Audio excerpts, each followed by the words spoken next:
পারছো না এই যুদ্ধে কে জয়ী হবে। তখন দাদু বলেছিল দুর্যোধন।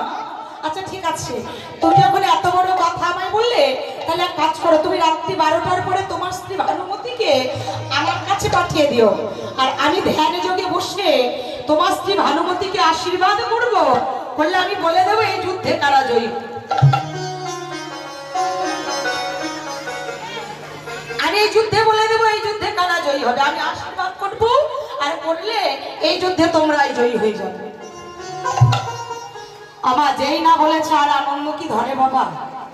যাদের সর্বনাশ চাইছে তাদের সর্বনাশের যদি আশীর্বাদ পায় কেউ, তাহলে তাকে আনন্দ ধরে। ছুটে গিয়েছে ভানুমতি, দরজায় গিয়ে ডাক দিয়েছে, ভানুমতি, ও ভানু, ভানু শোনো শোনো শোনো, তোমার জন্য একটি ভালো খবর আছে। ও স্বামী, এমন করে ছুটতে ছুটতে আসছো কেন, কি হয়েছে বলে জানো? শোনো শোনো, আজ রাত্রি 12টার পরে তুমি দাদুর কাছে যাবে, আর দাদু ধ্যানে যোগে বসে তোমায় আশীর্বাদ করবে, আর আশীর্বাদ করলে এই যুদ্ধে আমাদের জয়ী।